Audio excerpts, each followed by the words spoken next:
wallet. Oh, we've done it before. We've got rigs, character adversary, attribution mode with our private keys combined.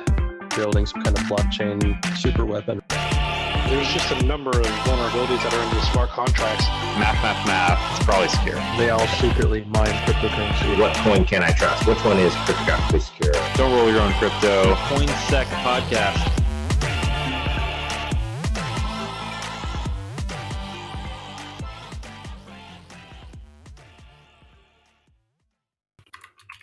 Welcome to the CoinSec podcast, episode number 75. What is going on, guys? Woo! Man, we're getting up there in the numbers. Yeah, we're like president aged now. Oh man. Yeah, we are. Well, welcome everyone. If you're joining us live or if you are listening to the recording, thank you so much for hanging out with us. Make sure to jump in our Discord and chat with us while we're going through some of these stories. We will throw a link to the show notes in the Discord. So if you want to follow along, you can. Which I will have to open up Discord and actually do that, huh? Find some gifts that I've fit got the it. mood of your life today. Oh yeah, well we've already determined that I'm a little too slow on the gifting side. Yeah. Fastest gifts in the West. All right, live chat. Here we go. So no one got hacked last week, did they? It was a There were a clean couple. week. Yeah, I mean, Oh it was man. relatively slow week for projects, I would say. Like like nothing too crazy on the smart contract hacking side of the house. But there were some pretty epic individual hacks over the last actually couple weeks. We should that we're gonna definitely talk have a about. sign, like Steve's sign should just say it has been X number of days since the Yes. last big. But the thing is, it's just hard coded to be 0. Yeah, right. It has There's been- one happening right now. It has been 0 days since someone got their NFTs stolen by clicking a shady email link. Mm-hmm. Yeah, we could put that on the website. That'd be easy. That'd be funny. It has blockchain been hacked this week.com or something. Yeah. All right. Well, I guess we can just kind of jump right into stories for the week if you guys want. Let's do it. All right. So first up, looks like the Lazarus Group is moving some ETH, which Ooh. if you've listened to us over the last few years, you've heard us talk about how the Lazarus Group, the North Korean hacking group, is one of the largest entities, largest cybercrime entities that is commonly hacking smart contracts, stealing lots of crypto from various places. And we've I think on the last episode we kind of like threw around some assumptions about what they're going to do with They crypto. have, your thing was like they're in for the long game. They probably have one of the biggest assets under management of like any crypto hacker, if not like any crypto whale. Like they're like the whaliest of the whales. What's funny? So what's funny is like we literally just talked about it. So like maybe they heard us. They're like, no, Right. actually, we're going to use it. Yeah. We're not going to let it sit. It's not a long game. So okay, your prediction was they're going to be long term. They're hodlers. Is that so? It looks like what are they doing here? They're moving ETH, moving some ETH, Yeah, and getting it so- seized. It looks- Some of so- it. so Not it going looks like, well. Binance CEO CZ claimed that the Lazarus laundered Ethereum transferred onto Huobi, and Binance has now been frozen and seized. And the North Korea linked cybercrime syndicate Lazarus Group has reportedly transferred $63.4 million in ETH from the 2022 Harmony Bridge hack. And then they deposited it on Binance, Huobi, and OK Exchange. So it looks like their inside agent at Huobi got fired. Yeah, I mean, I guess what did they expect? What were they expecting here? Just to not get detected? Like, I don't know. Are they underestimating how much sleuthing is going on? Was were the wallets blocked immediately after the compromise because maybe there wasn't enough time to move funds right after the attack? Maybe they had to figure that out. I mean, they didn't. It's been almost a year since they moved it, right? Like the hack was in 2022, the Harmony Bridge. Mm-hmm. So they were just sitting on it. Yeah, maybe having to game plan how to move the funds if they were locked up somewhere. They used Railgun, then they consolidated the funds and deposited them. Mhm. So I assume Railgun is a Tornado Cash replacement. Brr, brr, brr, brr. I actually don't know. It says yeah. it says it is a privacy and anonymity system. So, Sounds so. Yeah. Yeah, Sounds throw them like- in jail. oh, you can't. I mean, yeah. So, that graph is really cool. Yeah. so it's interesting because it says that it involved 350,000 separate wallet addresses. So script it out, or Oh. Railgun spreads it out for you, right? Similar to Tor. So Yeah. Or is it like Tornado Cash? So they came into Yeah, Tornado Tornado Cash with 100 ETH, which is pretty much the maximum you can do into Tornado Cash, right? Like that's basically the liquidity pool. And then they're like, all right, take us, tornado us, then send us into Railgun. Then Railgun looks, I mean, it looks like a Zerg rush. It looks like a disaster over here. Zerg. I mean, That's a you've deep got, cut, man. so it's like, okay, so you've got like all these different wallets that split into other wallets. Then like there's these cool little, I don't even know. I'm just gonna call them portals to crypto hell. I don't even know what those are.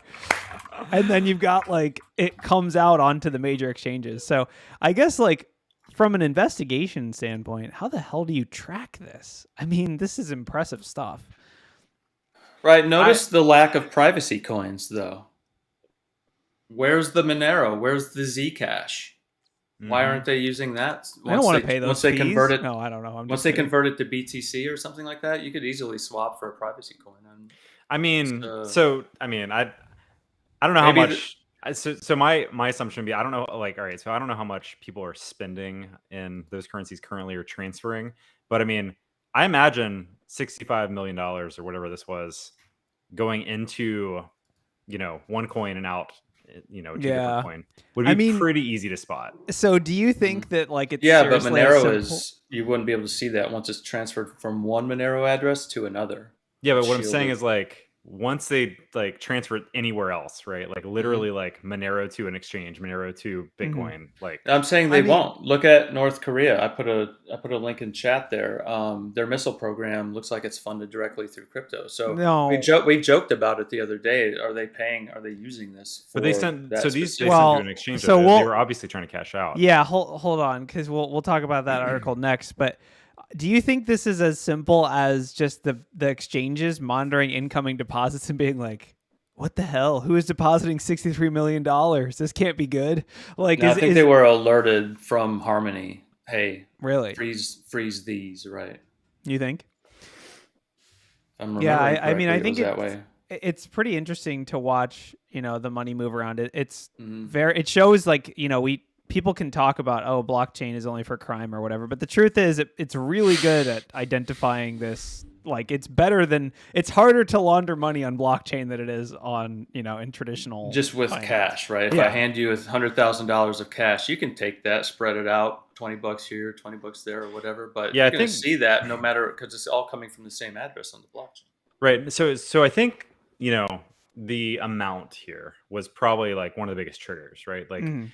so like if they were to have split up into smaller numbers, it might not have been so evident, right? Like if like they like I imagine sites like Binance, OK Exchange, Huobi, I imagine that they have alerting systems for like huge transfers, Oh, right? for Like, sure. like you Yeah. said, like, hey, 65 million just dropped in this account. That's different, right? Like that's not a normal thing.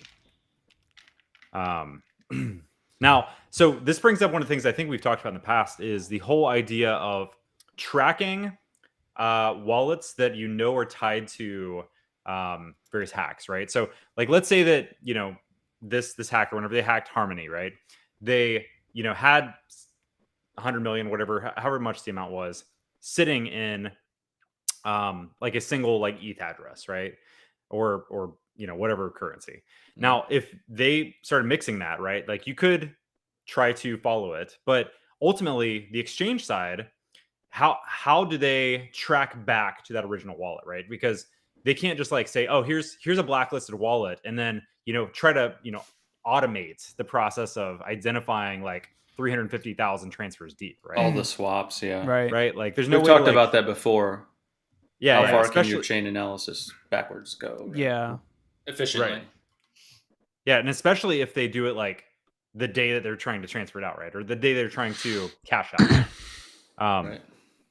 Like, we can say like, hey, here's the hacker's address, blacklist that. And sure, that's cool. But how do organizations go about monitoring and tracking back like those, extensive transactions, right? Like I think this is probably a really good example of like, some Clustering. serious sleuthing, right? Like this is pretty awesome.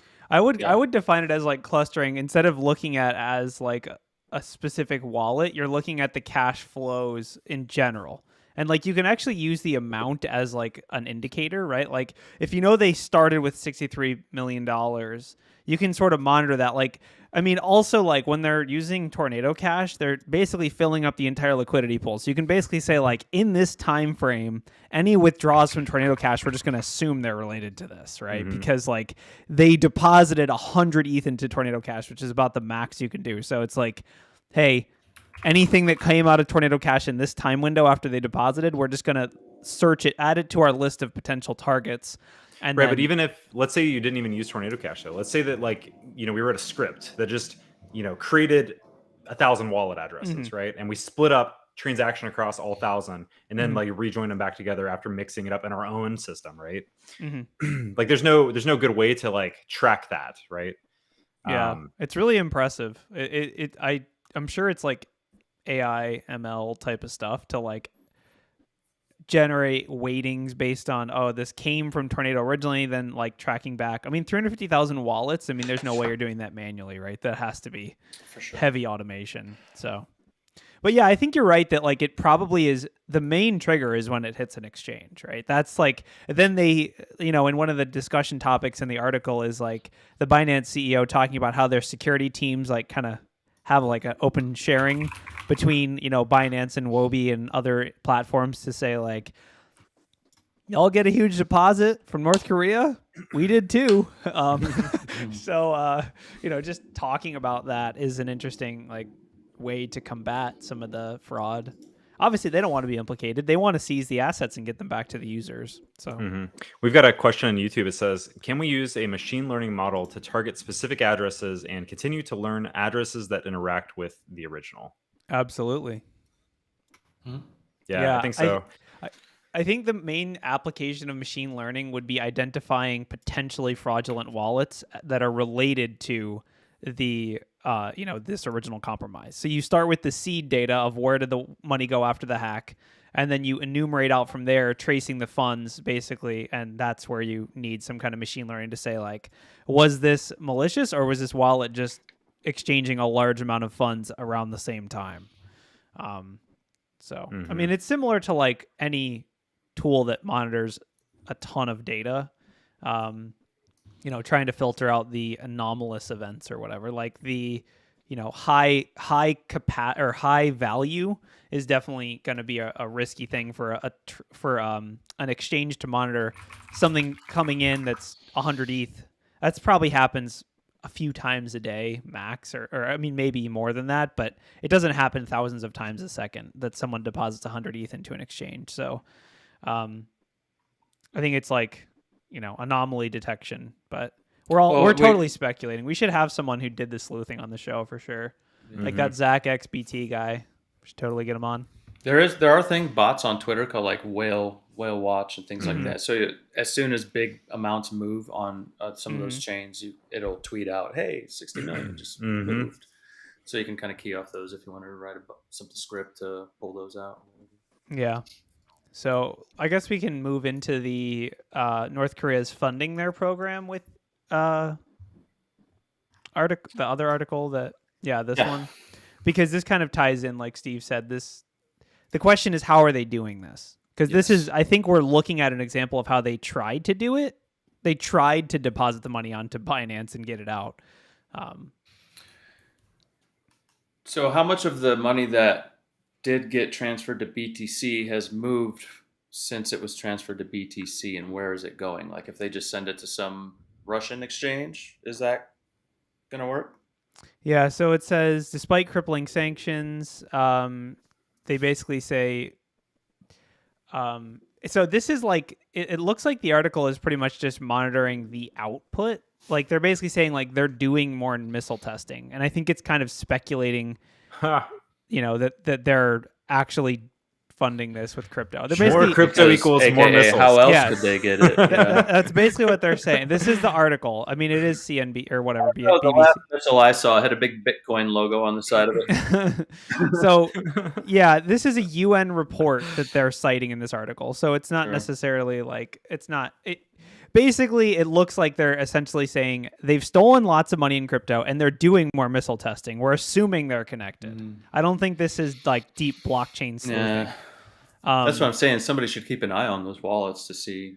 Oh, where and the they do. impact I mean, go, the last article was talking about how they're trying to identify the stolen funds.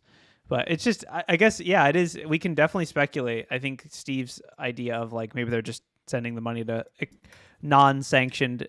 It's the same like story of just dealing with other companies or dealing with people that don't have problems dealing with sanctioned individuals or countries like Russia or China or whoever.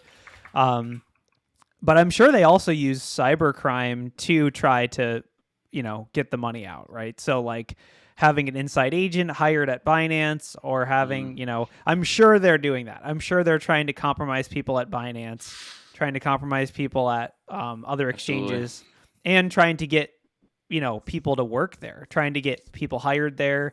That's a very common thing is that they try to do these job interviews where they have amazing resumes and they're like, yeah, I'll work for you.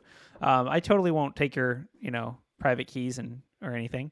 Yeah, I think it's interesting to watch, but hard to speculate about how they're actually how are they buying the missiles? That's what we want to know. Yeah. How are they buying the jet fuel? Like, is someone taking Bitcoins and like, oh yes, comrade, this missile fell off truck. Here, give me Bitcoin. Give me Bitcoin. Like, is it like down to personal corruption? I feel like it probably is, right? I don't think it's like nation state level, like, yes, transfer the Bitcoin to Russia's wallet. And it's probably, Corey, here, I'm going to send you Bitcoin and you give me. And I'll steal the government property. I have a feeling there's a lot of USB drives getting handed around. Yeah. With wallets. Yeah, ledgers. Instead of like actually transferring on the blockchain, it's like, here's my ledger. That's, Wait 5 years. Yeah. I mean, but that's so hard. Like, it's already hard to not get scammed in the world of crime. Can you imagine just being like, here is a USB drive that you can't, like, what do you do? Like, okay, hold on during this, like imagine the movie scene. It'd be so boring. It'd be like, hold on, I got to validate all these wallet addresses. It'll take me 2 hours. Give me a spreadsheet.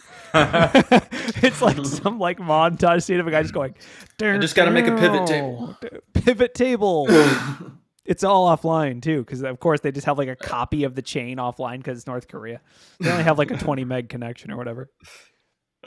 Yeah, no, I think it's funny to speculate, but I will say I'd be very interested. I'm sure some UN report will come out being like, here's how they're buying missiles with crypto. Like, I'd love to see like Dmitry Medvedev or whatever gave them 300 trucks of nuclear material or whatever for like a flash drive. It's just like, this is much easier than a duffel bag with cash. It's too heavy. Here's a $500 million on this SD card. It's like this small. We should make man. This is when I wish I had won the lottery, because I would totally make like a Hollywood film about like, similar to The Interview, but it's like them trying to do all this crypto hacking. Like it's like hacking focused version of The Interview. Awesome. It's like just working at a company and just trying to steal their private keys all the time. Like you're like reaching in for the private key, and then the guy walks in the room. You're like, oh, I wasn't doing anything. Checking this out. Or the funny image of like, here's a missile I found. Can I have a flash drive in exchange? Like, all right. Anyway, well, moving on. We've got this next story I think is actually pretty frightening, and honestly, like, something that is I think it's a very important topic to talk about, like not just crypto related, but like security related in general. What we're about to talk about is like a super important thing. All right, so this Twitter account, NFT God, got hacked and lost a ton of NFTs. How he got hacked is actually what's interesting. So basically, NFT God was trying to download the popular streaming software OBS. which is it's a piece of software that a lot of like Twitch streamers and other people who want to stream like video and gaming and that kind of stuff use. So he Google searched for OBS, right? And the promoted link at the top of Google was malware. So he clicked the first link, downloaded it, installed it, and lost everything. Now, my question is, did the OBS installer actually work after he clicked it and installed it? Because it is open source, and you could just backdoor the code and give the person a real working copy of OBS, right? That's a good And then point. they wouldn't know until it's too late. Yeah, this is like the security term, which of course security comes up with the dumbest terms, but it's called malvertising. And this is a common thing that we've seen like a couple, actually probably like 6 months or a year ago at BHIS. We were told you must run an ad blocker for security reasons, right? I had personally a friend run in it. 2015 give a talk on malvertising. He came out of the military, and it was a really great talk. Scary at the time, and it's like, Right, I'm never way gonna ahead put of the a link like that. curve. Yeah, whatever. It's so common now. Yeah. Yeah, I mean, I think like I would recommend, and what I do is I use like a network level ad blocker. So I use like NextDNS, but like Pi-hole's another one. Basically, your entire network can't load ads. It just makes things simpler than trying to use like a browser based ad blocker. But yeah, I mean, this is tough. I guess the other, OPSEC mistake the user made, I don't know if you guys read into this, but like they basically had everything in a hot wallet. Like they had their seed phrase saved on their desktop or something. Like, So the NFT god states that the ledger, he was using the ledger, he or they, or whatever, using the ledger as a hot wallet instead of a cold. So he just had it plugged in, but also it, with right? with the seed phrase, not just Yeah, it's all plugged in. unencrypted. It's just like, hey, I've got my drive encrypted, but it's mounted right now, and I'm reading the files off of it because it's. Yeah, but just having it plugged in doesn't. No, yeah, you have to have it plugged in, and you have to have the seed phrase saved like on your desktop. Yeah, or So. I mean, yeah, just having it plugged in, like. No, I'm not saying it was just. I'm just saying he was using it as a hot wallet. Yes. Yeah. Using it as a hot wallet, not great OPSEC. I guess like the quote that they gave is a life-changing amount of NFTs, which is funny because NFTs didn't exist like 5 years ago. But anyway, if you have a life-changing amount of anything, you shouldn't just have it in a hot wallet, whether it's stocks or whatever, NFTs or any cryptocurrency. Like we talk about this all the time. Like I get it. You're an NFT god, but like maybe don't have everything in a hot wallet because then you get and all in one place, right? Diversify your portfolio and stuff. You should diversify your security too. you don't put all your eggs in one basket. This is like common sense. It's not just crypto OPSEC. It's like just common sense. So not to get too spicy on someone whose name is NFT god, but some basic OPSEC goes a long way. So. But malvertising is legitimately scary.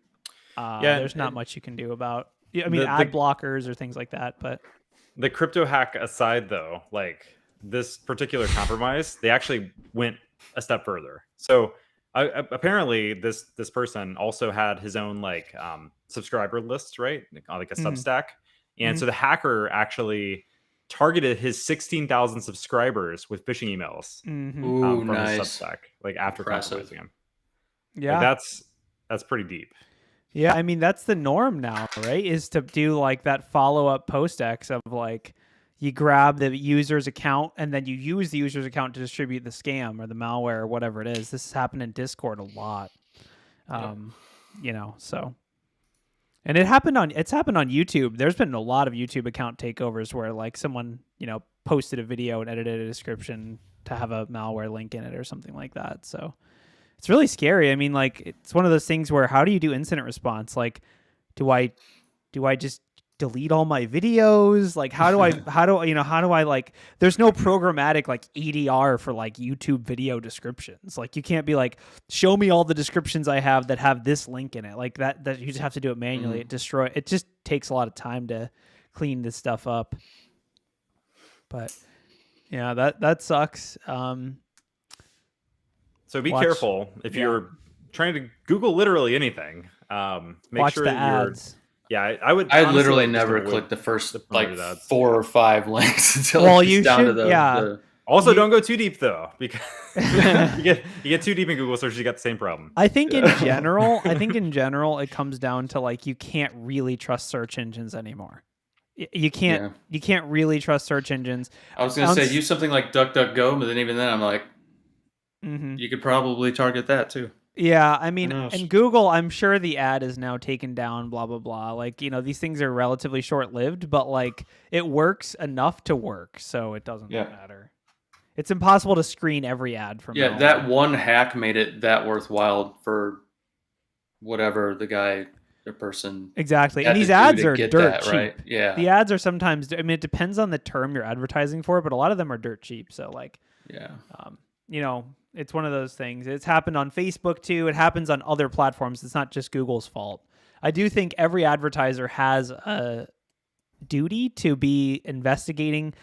Like, basically what we need is, it's almost like SSL for ads. It's like, if you don't have the rights to advertise for OBS, you can't post an ad for OBS. Your ad has to be digitally signed. Exactly. You should, like, if OBS should have like an ad signing key that they have to use to publish ads on every platform. I'm sure that could be done on the blockchain. Oh, definitely. Yeah, it's tough. I mean, it's not like OBS has a list of all the ads that are trusted, right? So I would say, like, open source software, probably not doing a lot of advertising just in general, but but yeah. All right, moving on. Bitzlato. What is Bitzlato? Like Bitzlato. The motto, Bitzlato. Lost all my crypto at Bitzlato. This story, this one caused quite a stir. This what was like a week and a half ago now. I remember Steve sent a message. He's like, "All right, sell it all," because it was a message. Basically, like, it was like an announcement that the DOJ was gonna do like some major crypto announcement, and everyone's like scared that it was gonna be like something really bad. And honestly, like, it made the market dip quite a bit. And it turned out they were just announcing that they arrested somebody. From an exchange we have never heard of. They found a bad exchange that somehow had 700 million in illicit funds. This might be related to the North Korea thing, right? Like, this is a great example. If you can't use legitimate exchanges, I guess just set up your own fraudulent exchange, right? That's like their angle.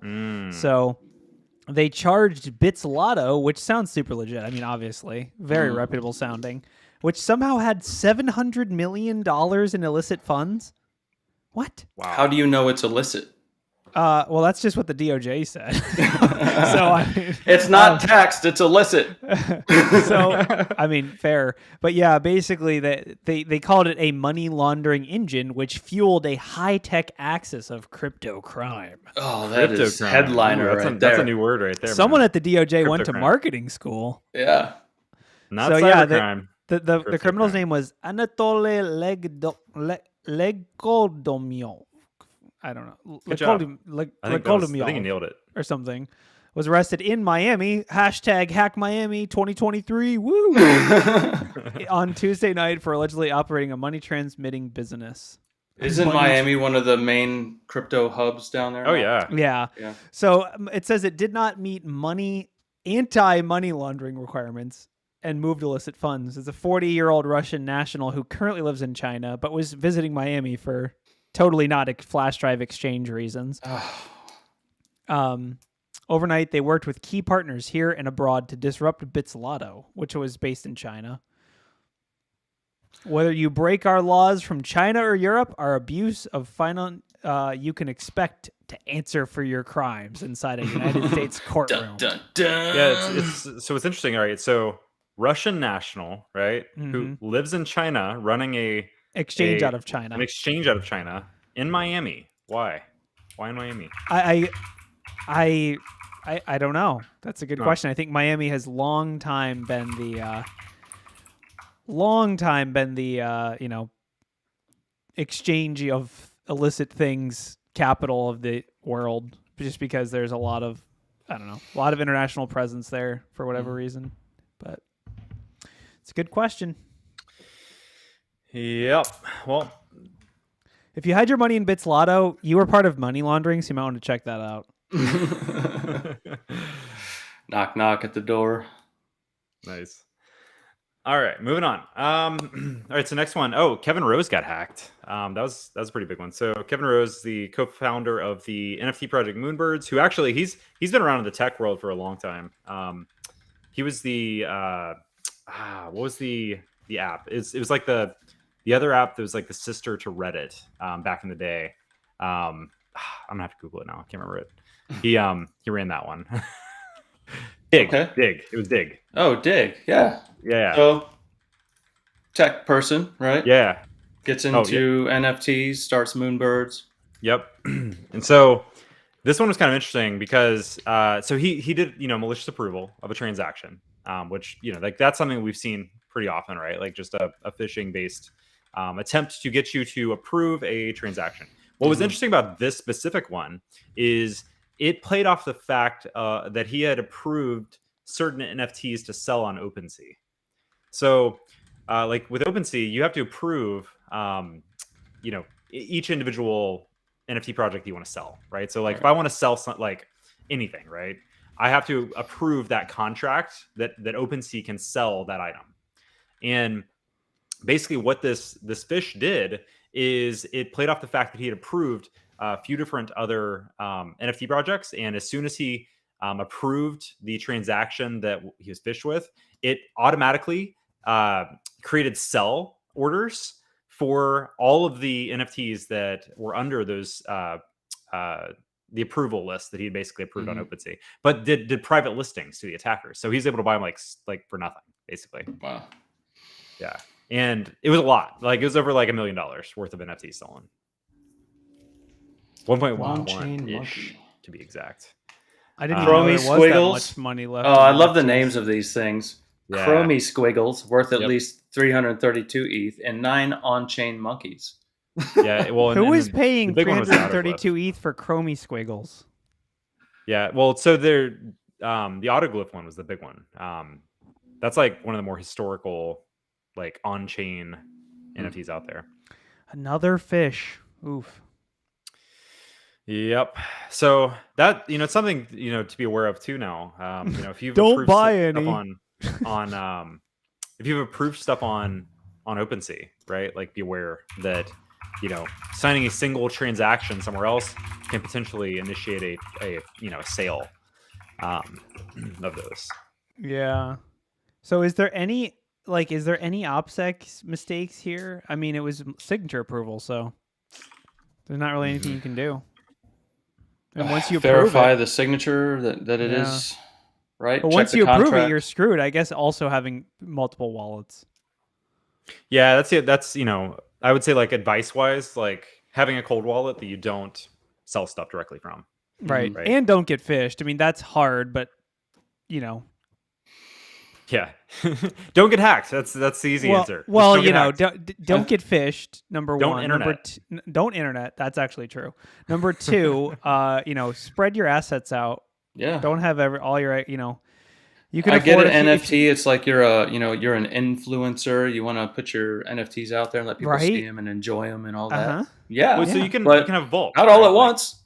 Yeah. So, not on one. The thing that a lot of people do is they have an account. A vault, right? Which is like the quote unquote cold wallet, right? Where they don't sell or buy from, only transfer to. But how are you going to link people to your profile and look really cool? You just throw vault.eth on the end of your tag, right? So like, like that's what people do. Like they'll buy an ENS name. Their handle vault.eth. Basically, Uh-huh. is the vault? Do you have the key for that? Yeah. Or is that on OpenSea? Well, I wouldn't host that on OpenSea. Right. Like, or you can't actually. Like that could be. OpenSea just sees what's in your wallet, right? Yeah, it's such an interesting. It is like the whole don't buy Squiggles because mine got stolen is so interesting. It's like, hey guys, no one run into my Lamborghini that I've parked in the middle of the highway. Okay, I don't. What is like the analogy for that? Like, it's. Yeah, it's like we've talked about a couple of those cases, right, where somebody's NFTs get hacked and then somebody buys them, right? Right. And I think it's OpenSea's. I think, and you said that too, Bo. I think it's basically OpenSea's duty. Are they going to do it? Probably not. But I do think they're the ones that because you can't sell stolen stuff. If I'm going to a retailer to purchase something, I'm using the retailer's trust model to assume that whatever they're selling isn't stolen. Like when I go to Walmart, I'm not like, I bet you these steaks were stolen or whatever. Like, Right, but there's a million other ways you could exchange it. You know. Yeah. There's True. I mean, there's You're right. like a good like 10 other really popular exchanges, right? All besides the OpenSea. exchanges should bear the responsibility. I mean, I Sure. guess you could also just do it outside an exchange, just straight Yep. on chain. Yep. But like, I don't know. It's tough. I mean, it's one of those things like as a, purchaser of an NFT, if you purchase stolen assets, are you obligated to return them? I mean, arguably no. I mean, I don't know, but arguably also yes. Yeah. It's a tough thing. I mean, I don't know who pays for this. I mean, all right. So here's the thing with the crypto stuff, or related to it anyway. Like, I don't think that I don't think there's any sort of like precedent around somebody selling a stolen NFT and then cashing out on it, and then like Justice Department trying to like figure out who it was. You know what I mean? Like for example, like let's say that me, totally like innocent, right? Like I have no idea that I'm buying a stolen NFT, see it on an exchange, it doesn't mark it, right? Like that it's stolen, and I buy it. Now, if like I have in any way, associated my like public presence or who I am and like doxed myself to that wallet, then that'd be an easy thing to track. But there's very easy ways to get around that too, right? Like just don't use a known wallet, right? Like use a private wallet, and then what? Like, what do you do? Like, how do you track that person, right? Yeah, I mean, how do you even know? Yeah, how do you even know as a purchaser that whether the asset, like you said, are you buying it from the thief or is it the actual person selling it? Like, yeah. So if you go on Etherscan, sometimes addresses will be flagged as malicious or hacked or whatever. So maybe you could track back, check the person you're buying it from or something like that to see if their account's been flagged. Yeah, but nobody's doing that. Yeah, nobody's checking. Yeah. It's just a tough thing because it's like, also like, are you responsible if you buy something from someone is a thief? Like, is that, there's not like, I don't know. It'd be interesting. Like, will there be civil suits for this? Will there be like, I don't know. Will people be suing? It's the equivalent of like. So I think either way, know. like even if exchanges mark things as stolen, and like so you can't sell it to like the quote unquote public. I guarantee you, there's already like black market exchanges to sell stuff to other, So it's kind of like the whole like, I don't know. Does anyone know? It's like the pawn shop model. If you go to a pawn shop and you buy like a stereo, and then the cops are like, "Hey, this is stolen." Like, do you have to give the stereo back, or does the pawn shop buy it back from you? Like, how does this all work? I honestly don't know because I don't go to pawn shops.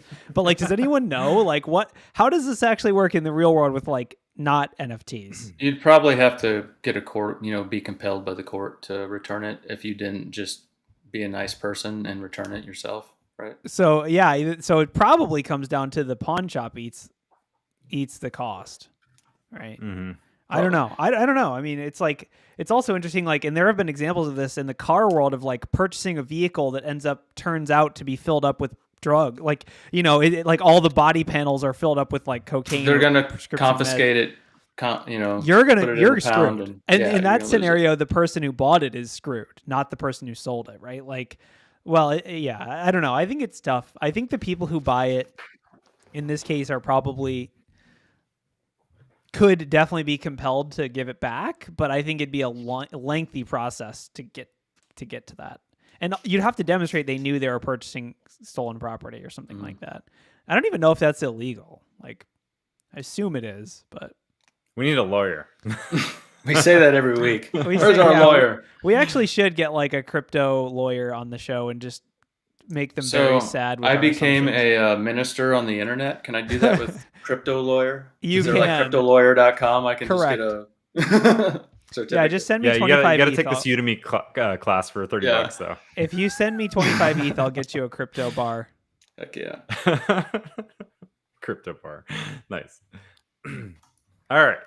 Moving on. So next story, Hive Shutdown saves 130 million from ransomware. Oh, this was a huge big story. Implications on this huge one. Story. Yeah. Hive ransomware network got shut down, guys. So I think this one caused a bit of drama. I know Steve and I talked a little bit about this, but Corey, like, are you familiar with like this story at all? I mean, I've heard of Hive and I've heard of the ransomware. I didn't realize it was shut down. That's good. So allegedly, and like again, I don't think there's a whole lot of details. Department of Justice hacked the ransomware hosts. I don't know how you what you call them. Department of Justice can hack now. Who can't hack? Actually, under Title 18 is what they. We'll get to it in the show, but I've got the affidavit and the. Do they? I assume they outsource it to like NSA or something. Like, I just imagine like a guy in one of those. I would think the judge robes. FBI, right? Because the FBI are the ones that do the investigations with the FBI. Right. Okay. So the FBI is the one infiltrating it, but they're under authorization. Got it. It's pretty. It makes sense. I mean, we know hackers have terrible OPSEC. So the DOJ has concluded a months-long disruption campaign in cooperation with the FBI against crypto ransomware group Hive Network, preventing victims from losing 130 million in ransoms. So huge. That's a funny number. Why? Because like, how many of those ransom demands are ever paid? Right? It's like it's like the whole $400 million hack until they sold. Then it was worth 10. But it's cool they provided the decryption keys to the victims. That's awesome. Yeah, I mean, like, awesome. I definitely, ransomware is brutal. It says they've provided over 300 decryption keys, which I guess I would say like, oh, hackers were using the decryption keys. Whoops, unless they only had 300 victims. Yeah, so they started infiltration in July 2022. So it's a pretty long. It took them a long time to like dig through all their files. I can speak from experience that hackers are not good at organizing files. So that's pretty awesome, though. So Hive had targeted over 1,500 victims in over 80 countries, including hospitals, school districts, financial firms. So Hive, it must be, they've only had 1,500 victims, but they received $100 million in ransom Yeah, let's do the math on that. That's a big chunk rate. How much are people paying? Well, I wonder if it's like a per system kind of thing, right? Like subscription-based ransomware. Yeah, so 100 million divided by 1,500 victims, that's 66 grand per victim on average. Holy crap. Not that bad. Yeah, I could see bigger targets. But I was like, I'd pay it. I mean, the grand scheme of things, right? Like, I mean, if you're an organization and you get hacked and your business is disrupted, and they're like, all right, here, 70 grand or whatever. Yeah, we're losing 100,000 a day. Let's pay. That's our grand. AWS bill. It's like... This makes sense. Wow, Bo, you have a lot of assets in AWS. Yeah, I mean, that's yeah, you're right. I mean, if you split it out, but still, I think, I mean, I think it's one of those things. They must have been targeting much higher profile. They're not targeting like grandma. They're targeting like a hospital. Oh, you never know how much money grandma's sitting on. 66 grand, baby. Yeah, I mean that's good for them, I guess. I mean, did they give like any details about? No, the only details in the affidavit or the warrant are that the target servers, they imaged the drives and all that stuff. So they figured out where they were physically, went with the warrant, got the target servers and imaged them. It looks like they had a crap ton of servers, because if you look at the cooperation listed, it's Germany, Netherlands, the US, of course, and then apparently Canada, France, Lithuania, Norway, Portugal, Romania. It looks like a pretty international organization. Yeah, wow. Some of these VPS providers, they have multiple geo regions they have things in. Maybe that's the reason, one or multiple. Yeah, I mean, I would just go ahead and assume that was a mix of hosting providers and also actual physical. Like that's where some of the operators of this malware lived. So the FBI Tampa field office in Orlando, resident agency. Woo, Florida man. There we go. Yeah, Florida is great for crime. I'm just kidding. It's solving crime. Come on. Solving crime. Yeah, there you go. They're like, who's going to take this on? I don't know. Who has the most crime? Florida. No, I don't know. I'm just kidding. I don't. Everybody just wants to hang out at the Miami field office. They're like, the weather's nice, and the weather's nice. Let's just set up a big field office in Orlando. Plus, we can ride roller coasters on the weekends. All right. Yeah. So what's interesting about this, and so I think Steve, we talked about like briefly before the show, but like how did they find these servers, right? Like that's the big question, right? Like how did they locate where these servers actually were? They used went the and- word infiltrate, right? So that to me makes it sound like I infiltrated another group. Like, hey, Bo and Corey, I'm in your group now. I can How write about them ransomware. servers? Where are I they can at? write yeah, I'm trying to help. Yeah, right. I'm trying to push some code into the ransomware code base. Where do Well, I? so that is like that. This story is super reminiscent of the way that they arrested Dread Pirate Roberts, Ross Ulbricht, right? Yeah. So I don't, Corey, are you familiar with that story? Yeah, I'm trying to think. It was way less of an organization though. It was just more of like a one-man operation. But Yeah. So they were able to discover the servers where Silk Road was hosted because of an issue where the website itself responded with an IP address, right? Like, right, bad coding. There was like an actual like information disclosure issue on the server, right? Right. And they were able to tie that to an ISP and like I don't even remember where, like Iceland or something. Yeah, I mean, I think it's also interesting because, like, as we've talked about, like, we've talked about it on the BHIS News podcast, but these ransomware organizations are like going big. Like, they're actually like legit. They have bug bounties. They're hiring. Yeah, like they have job listings. I'm serious. They paid out a $2 million bug bounty. If you can dox the creator of Lockbit, it's like a $5 million bug bounty. Anyway, wait, what? Are you serious? You didn't know that? Yeah. No, Lockbit is another big ransomware gang, and they have a whole bug bounty program. Like, it literally says, like, if you dox the creator, we'll pay you $5 million. Like, legit. Because, like, think about it. That's how they're going to jail. They'll pay you $5 million, but then, like, show up with, like, weapons. And they also have bug bounties. They've already paid out bug bounties for, like, fixing bugs in their ransomware. Like and how do you explain that on your, like I got... on my resume, assistant assistant bug bounty hunter for Lockbit. Yeah. No, like I mean, like if they pay you $5 million, like how do you explain that, like to the IRS? Yeah, like I doxed this like criminal overlord warlord. Oh, sorry, the biggest prize is $1 million. He paid me off basically to keep my mouth shut. Okay, so it's only $1 million. So sorry, but yeah, I mean, isn't that like aiding and abetting like a criminal? Oh yeah, like, for sure. Yeah, and that's a funny take from Jake there. You find out the Lockbit ransomware gang has a better bug bounty program than the Fortune 500 organization. Yeah, I mean, and we've seen this with crypto hacks too. Like we've seen huge bug bounty payouts for legitimate, like not ransomware, but my point is these ransomware organizations are going legit. They're basically companies at this point.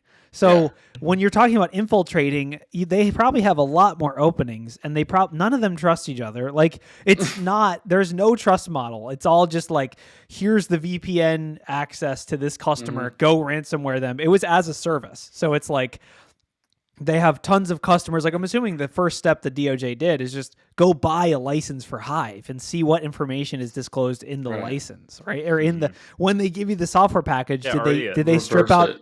Yeah, did they strip out all the metadata? Did they strip out everything? Like it's easy to fail. It's very interesting. I mean, it's awesome that they were able to take it down. But I mean, Lockbit is still operating. Like it'll be interesting to see where all the creators end up. Popping up around the world. If there's any in the U.S. or if they're mostly in Russia and China. So we'll see. But yeah, that's if you did get hit by this, I hope you didn't pay the ransom because now the decryption keys are out there. So yeah, right. I know. I didn't see any mention of was there a mention of arrests? They said there's another thing that there's actually a bounty on finding information on who these people are. I saw this. Yeah, I don't know. Let's see. I don't think they've arrested anyone. Yeah. But I'm sure they will. I would guess that there's no way they would have taken down the whole network without at least having, named names. Yeah. But it probably takes a very long time to de-anonymize a lot of these people because no one is now they have the servers and all the logs and everything. Yeah, but even still, like, because hackers don't trust each other and they're always hacking each other, like, the people who are doing this for a living are using heavy OPSEC. So, like, it'll be interesting it'd be a pain to dig through, like, translating the logs by themselves would probably be a disaster. But, yeah, if you got ransomed by this, first of all, hope you didn't pay. Second of all, if you did pay, hopefully it was early on and not like last week. But maybe you'll get your money back. I guess they seized $100 million in funds. So after 2 years of DOJ proceedings, you might end up getting your ransom payment back. Nice. All right, next story is Robinhood hack and crypto scam alert. People still use Robinhood? I thought that was a band.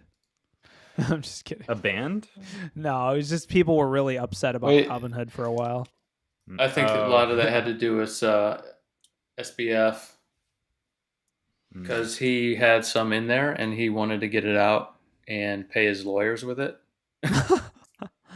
Yeah, Robinhood, they got in trouble in the public opinion court for basically during the whole like GME thing. It basically came out that like they weren't even selling these shares. They were just like basically they used some kind of like trading trick to make it like a ticket that would give you the share eventually, but like it wasn't actually a share. So I don't know. I mean, basically people don't love Robinhood.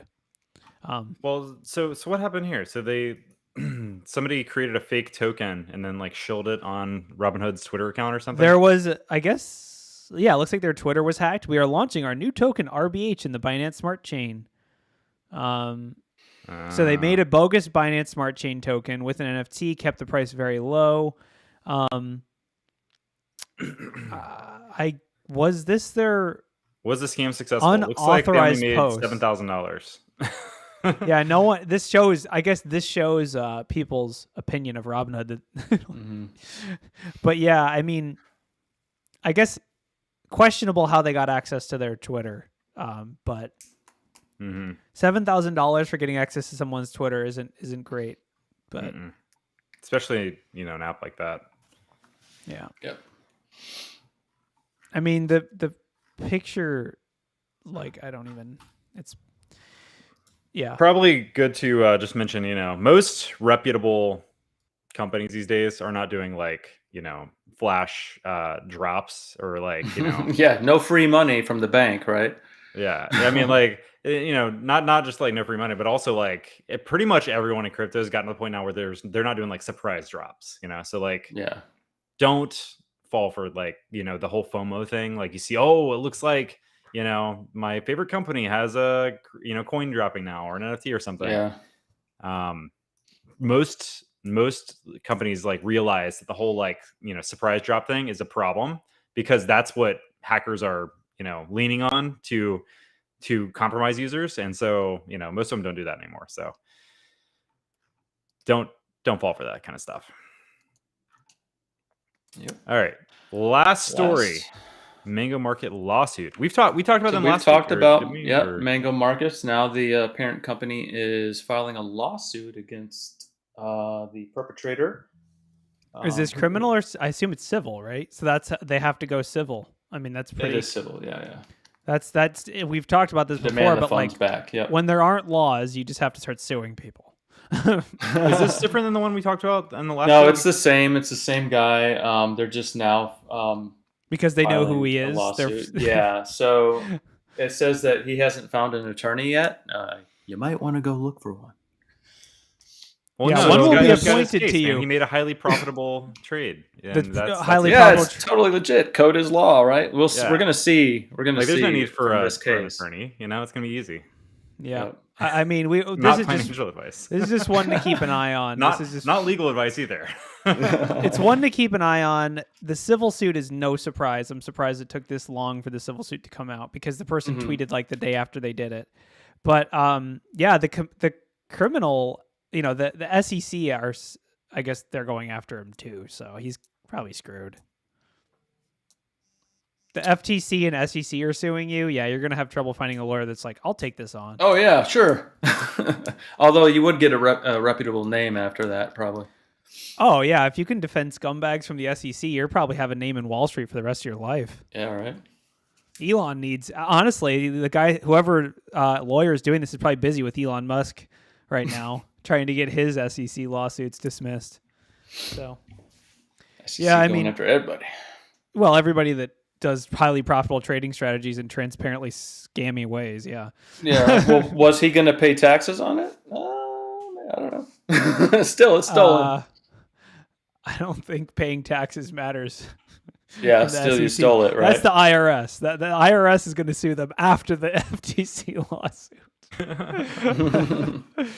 Hey, check it out. Wade through logs. Welcome to the show. You finally made it to a live stream. If you just got here, we're just now leaving. So. Yeah. Show up an hour earlier next time, Wade. Yeah. We made it. Thanks for coming, for sure. Certainly appreciate it. Also, if you have any highly profitable trading strategies, get a good Send them to lawyer Steve. before you execute them. Give them to Steve, and then let Steve get the lawyer. Yeah. Yeah, there we go. Awesome. Well, it's been a fun show. Guys, thanks for hanging out.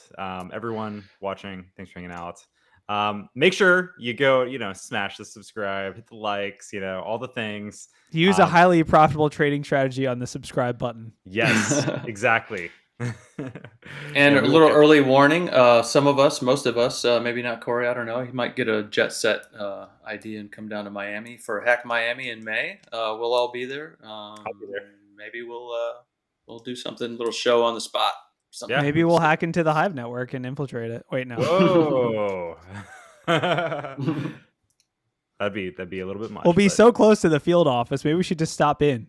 Mm. Yeah. Oh, yeah. Interview. CoinSec podcast. Can you please tell us about the Hive Network? It's just like a voice changer, like FBI agent on a voice changer. Nice. All right. Well, that's it for today. Not sure if we'll do one next week because I'm going to be out, but maybe the week after that will be the next one. So Thanks for catch you in coming, a couple everyone. weeks. Awesome. Bye.